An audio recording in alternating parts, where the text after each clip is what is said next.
I'm all about the mid-range phones. I'm sick of seeing flagship prices climb to exorbitant levels year after year. And while I'm not sure that a $200 budget phone will be powerful enough for my needs, the sub $500 mid-range is a sweet spot. So when Apple announced the iPhone SE last week for $400, my inner Scrooge was pleased.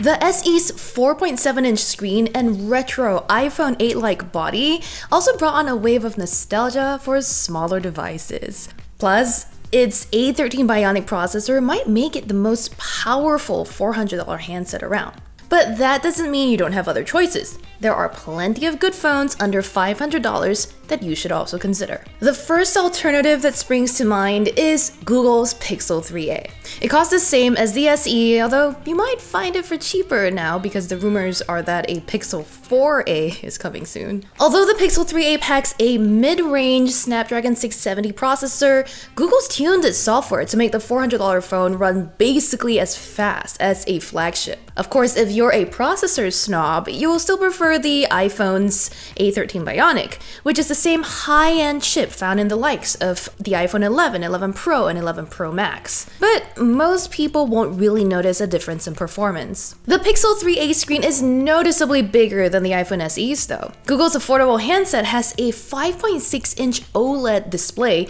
which is positively enormous compared to the SE's 4.7-inch LCD screen. The Pixel also has a higher resolution at 1080p, whereas the iPhone runs at a mere 750p. Both phones start with 64 gigs of storage and offer single rear 12-megapixel cameras with the same f1.8 aperture, although Google has arguably better image processing software. The pair also have similarly sharp selfie cameras, and since the iPhone SE is newer, it offers support for the latest Wi-Fi 6 standard, while the Pixel 3a is still on 802.11ac. Though almost no one uses Wi-Fi 6 just yet, so really this isn't the most meaningful difference. If you're picking between Google or Apple, your decision ultimately boils down to your software preference. The two handsets are pretty similar where it counts, although the iPhone SE is a little more future-proof thanks to its superior processor. The Pixel does have a slightly better screen and a more modern appearance though. But these two aren't the only companies that are making decent sub $500 phones. Samsung, Motorola, and OnePlus all have great offerings in that price range. The Galaxy A51, for example, costs $400 and is currently even cheaper at several stores, while the Moto G stylus goes for $300 at Best Buy. Both these guys are larger devices, with the Galaxy's screen measuring 6.5 inches, while the Moto's stretches to 6.4 inches. Though they both run at Full HD, Samsung as usual delivers a superior screen here with an AMOLED display, while Motorola uses an LCD panel. The Galaxy A51 and the Moto G stylus also look more modern than the iPhone SE, featuring the all-screen faces and hole-punch front cameras that we've come to expect on flagships. Samsung also offers the sharpest selfie camera of the lot with a 32-megapixel sensor. Meanwhile, the Moto beats the Pixel and the iPhone SE with its 16-megapixel option. On the rear, the G stylus has a 48-megapixel triple camera system, while the Galaxy adds a depth sensing option to its trio. Both these phones offer macro and ultra-wide lenses in their arrays, making for more versatile shooting. Samsung uses its own Exynos 9611 chipset in the Galaxy A51, which performs similarly to the G stylus's Snapdragon 665. Both of these pale in comparison to the iPhone's A13 Bionic though, which runs much faster. Of the four phones I've mentioned, those who prioritize powerful cameras and great displays should opt for the Galaxy A51. If you like having clean Android software, then the Pixel 3a is for you. That is, if you can't wait till the fall, by which point we expect the Pixel 4a will probably have arrived. The Moto G stylus does have the added benefit of having a built-in passive stylus, and it is the only one of the lot to still offer a microSD card slot. Those with a bit more money to spare should consider the OnePlus 7T.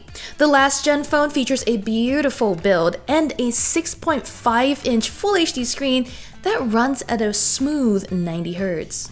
It even supports HDR for richer image quality. Like the Moto G stylus, the OnePlus 7T offers a 48 megapixel triple camera system on its rear and a 16 megapixel sensor up front. It does cost a bit more than the others at $500, but it uses a powerful Snapdragon 855 processor. There are, of course, several other sub-$500 phones from the likes of TCL, LG, Asus, and Nokia, but honestly, they don't quite hold up to our favorites here. Those looking for an alternative to the iPhone SE will appreciate that there are plenty of respectable options in that price range.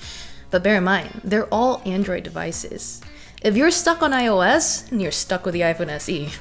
It's great and all, offering flagship performance for a nice price, but you'll have to live with the outdated design and single camera setup. The next cheapest iPhone is the XR, which starts at $600 and doesn't get you more cameras or a better processor. You know, it sounds like Apple fans don't really have that many money-saving options and should probably get good at saving up or bargain hunting. Whether you're a Team Apple or a hardcore Google nerd, we have reviews of all the iPhones, Pixels, Galaxies, and a ton of other devices, so make sure you subscribe to Engadget to stay informed. As always, thank you for watching.